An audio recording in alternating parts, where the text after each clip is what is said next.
Hey guys and gals, today we're going to talk about our cannon and how to make an animation.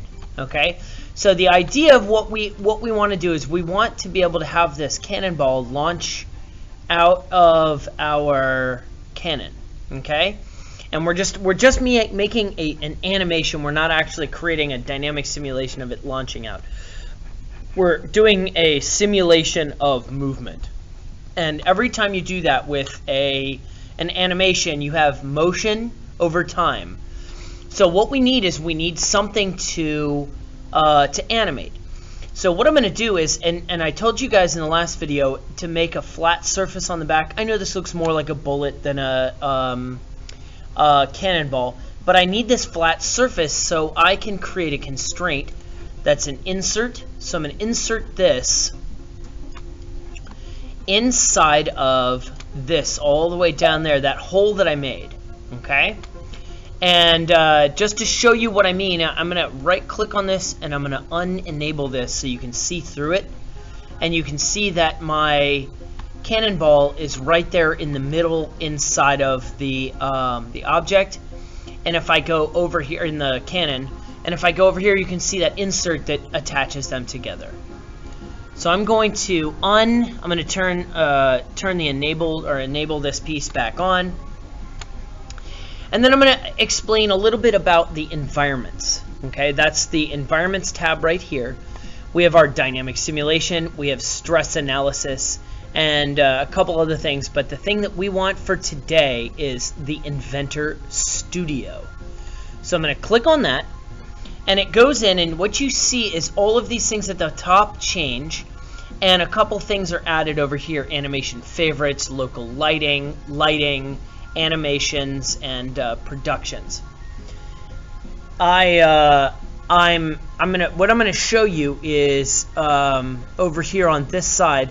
Here is that insert that we made before.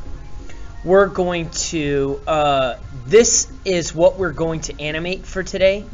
And something, if it doesn't show up, this is what we need to do. So we're going to click on Animation Timeline.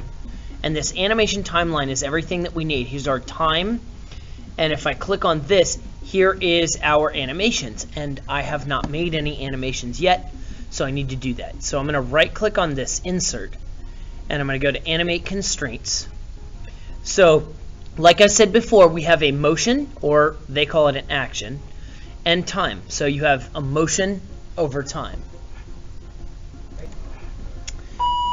So what we're going to do now is we're going to add a distance. So everybody's distance is going to be a little bit different because everybody's is different sizes, different shapes, and all that other stuff. But I'm going to start with 20 inches. I'm going to move it 20 inches over, let's say, 3 seconds.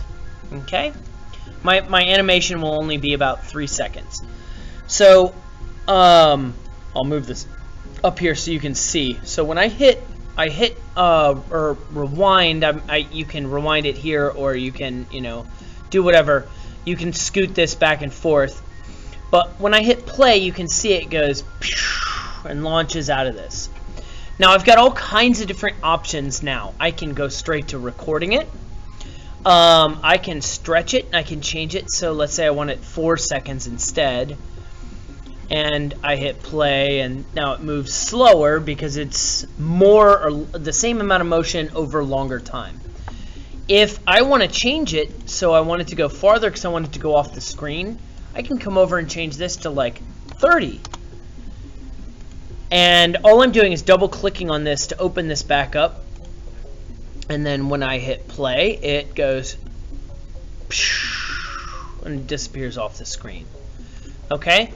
So there's a barrage of different things you can do with fading and different types of constraints and parameters and different production video stuff.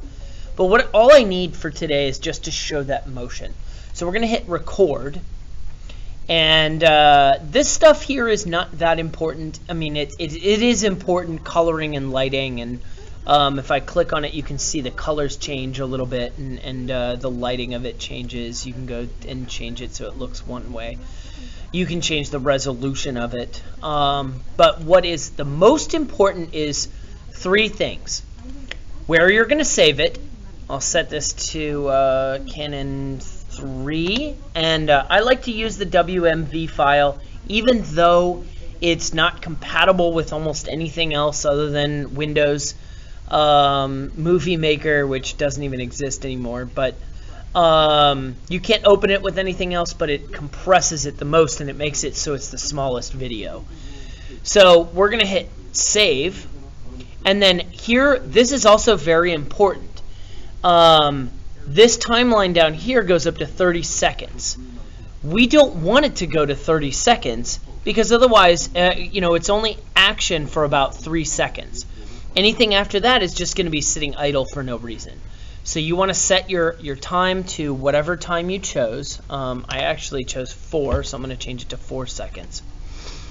And then this is the most important part. We say preview no render. What I'm going to do is I'm going to uncheck this so you can see. I'm going to hit render.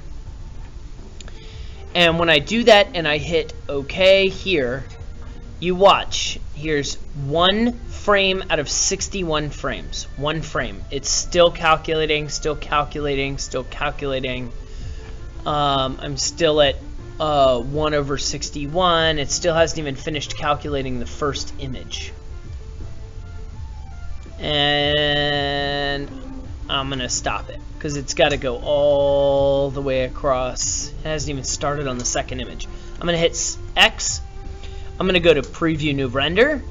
I'm going to hit render. It's going to save over top of that file. That's fine.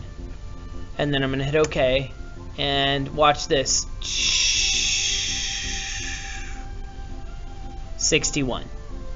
So if you sit there and it's taking forever, that's the problem. You just need to go back and change it to preview no render. And that's it. Okay? When you're done, make sure you save it so you don't lose it. And you can finish Studio, and if you wanted to play around with anything, you can just go back. So if I made some sort of change to this, I could go back to Environments, Inventor Studio.